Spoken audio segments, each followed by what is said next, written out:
Pak Yai, mohon penjelasannya, apa sih hikmah dahsyat di balik sujud itu, Pak Yai? Mohon, monggo Pak Yai.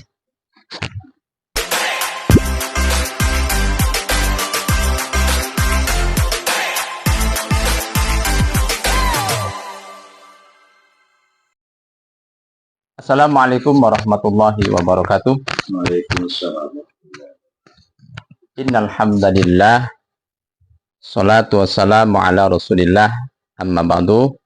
Alhamdulillah hadir kembali bersama kami podcast Santri Beling NU Ranting Setia Mekar. Alhamdulillah hadir pada malam hari ini di podcast NU Ranting Setia Mekar. Kudu kita bersama Bapak Yai Sobana Jamhur. Selamat malam Pak Yai.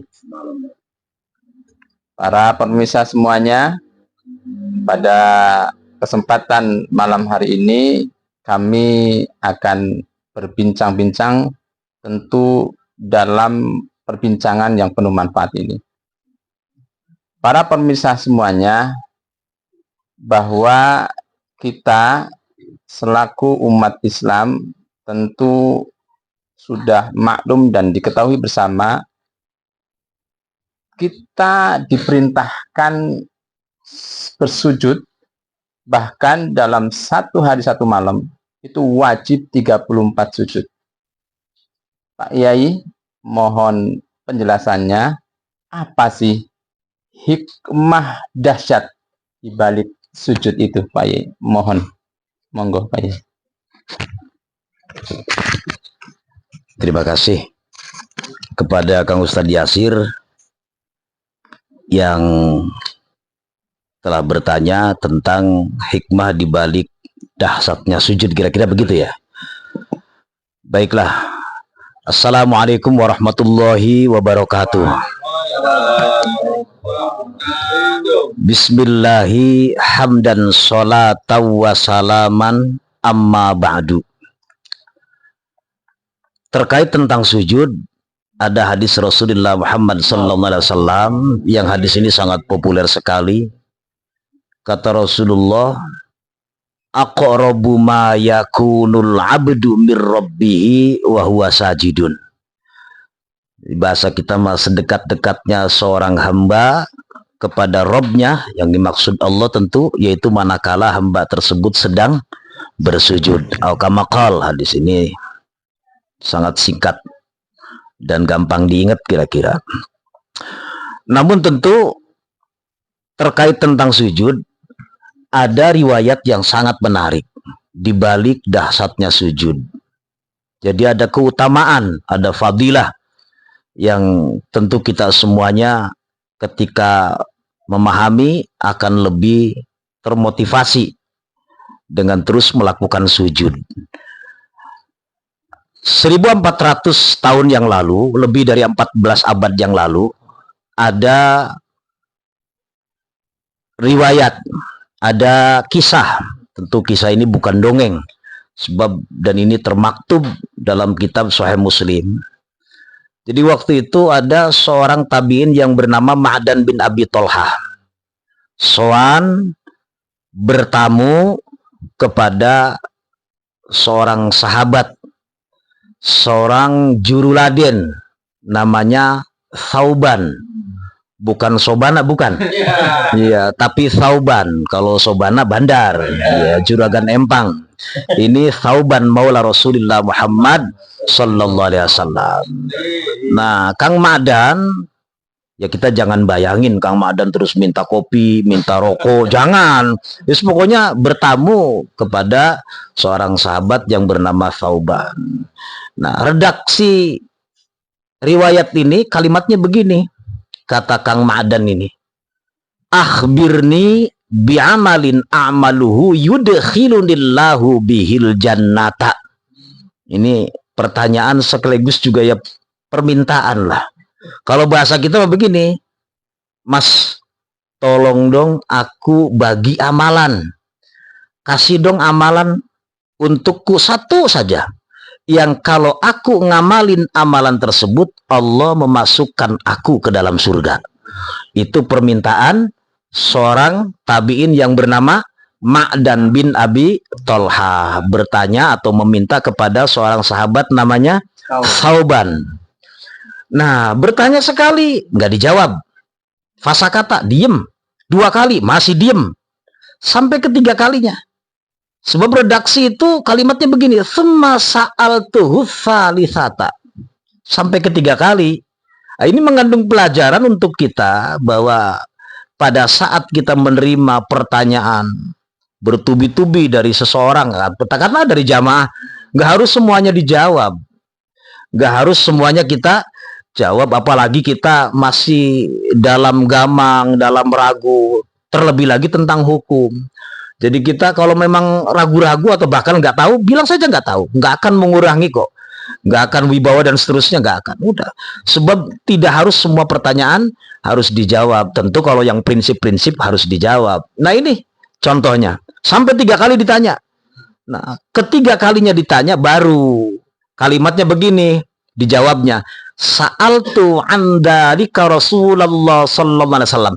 Aku pernah bertanya seperti yang kau tanyakan kepadaku, aku tanya kepada Rasulullah. Nah, baru beliau jawab. Kata Rasulullah, gimana nih? Kata Rasulullah, alaika bikathratis sujudi lillah. Kalau bahasa dulu saya dapat makna, alaika netepana ing atase sira bikathratis sujudi, kalawan ngakeh-ngakeh no sujud, sing sujude mau lillah krana Gusti Allah. Bahasa kitanya mah banyakin sujud dah. Banyakin sujud. Nah, dari sini kita coba tengok sarahnya hadis ini. Kita tengok sarah hadis ini. Kita lihat sarah Sahih Muslim. Al-Imam An-Nawawi memberikan syarat terkait hadis ini dengan kalimat fihi al-hassu ala kathratis sujudi lillah wa targhibu fihi. Udah bahasa kita begini sederhananya mah, hadis ini memang sengaja untuk memotivasi. Kalau istilah orang Sunda maki ngabibita. Gitu. Memotivasi untuk kita supaya kita memperbanyak sujud. Lalu sujud yang dimaksud dalam hadis ini tuh apa semua jenis sujud? Termasuk sujud ketika timnya menang atau sujud ketika utangnya lunas? Tentu nggak begitu. Kata Al-Imam An-Nawawi, sujud yang dimaksud dalam hadis ini adalah al-muradu bihi as-sujudu fis shalah. Jadi yang dimaksud sujud dalam hadis ini yaitu sujud ketika kita dalam sholat. Kita lihat dahsyatnya sujud. Masih kata Imam Nawawi ini dalam kitab Al-Minhaj bi Syarhi Sahih Muslim bin Al-Hajjaj. Kata beliau, li anna sujuda ghayatut tawadhu'i wal 'ubudiyyati lillah.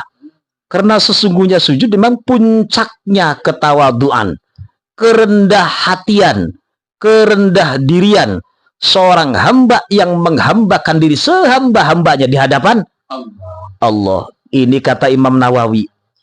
Kita buktikan sebelum kembali kepada hadis. Ini masih dengerin ya, masih konsen ya. Saya mau tanya sebelum menjelaskan. Ketika kita mengenal seseorang, terserah orang itu terkenal dari sisi popularitasnya lah, apa artis terkenal, apa banget cantiknya, apa gantengnya, apa kayanya, apa kepangkatannya. Kita kenal dengan mereka tuh yang dikenal apa? Wajah. Foto KTP yang dipoto? Wajah. Berarti wajah memang organ yang paling kita banggakan. Setuju ya? Tapi saya mau tanya, pada saat sujud, wajah yang kita banggakan, tolong dengan bokong tinggian mana? Nah, ini berarti wajah nyungsep. Nyungsep wajah itu. Ini memang begitulah sujud itu. Sujud itu membuat seseorang yang tadinya memang ada yang kita banggakan, itu pada saat sujud justru kita rendahkan.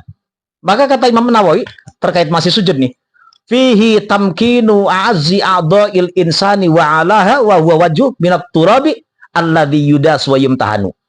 Jadi sujud itu memang organ yang paling kita muliakan, tamkinu ayat taghyibu, dibenamkan, diletakkan, direndahkan. Yang dimaksud alladzi yudasu wa yumtahanu, itu memang kita dihinakan sehina-hinanya di hadapan Allah. Ini sujud. Kembali kepada hadis. Lalu ada apa dengan hikmah, fadilah, keutamaan sujud? Lanjut hadisnya begini, kata Rasulullah, la tasjudu lillahi sajdatan illa rafa'akallahu biha darajatan. Tidak sekali-kali engkau sujud satu sujudan saja kecuali Allah angkat satu derajat. Ini buat orang yang bersujud, yang sujudnya di dalam sholat. Bayangin, sehari semalam sholat yang wajib berapa waktu?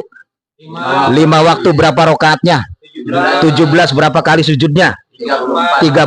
Itu yang fardunya, belum yang rawatibnya, belum tahajudnya, belum duhanya, belum witir. Pas malam bulan Ramadan ada taraweh. Berapa kali kita sujud sehari semalam? Rasa-rasanya sulit dihitung. Satu sujudan Allah angkat satu. Tidak sampai di situ, kata Rasulullah, wa hatta anka biha khotiatan. Tidaklah sekali-kali engkau sujud satu sujudan saja kecuali Allah hapus satu kesalahan. Artinya satu sujud Allah angkat satu derajat, dan satu sujud pula Allah hapus satu kesalahan. Maka mudah-mudahan dengan penjelasan singkat ini kita termasuk hamba-hamba Allah yang gemar bersujud, yang sujudnya sujud yang ada di dalam sholat, baik sholat fardu maupun sholat sunnah. Demikian jawaban singkat ini. Oke, saya kembalikan. Assalamualaikum warahmatullahi wabarakatuh. Assalamualaikum warahmatullahi wabarakatuh.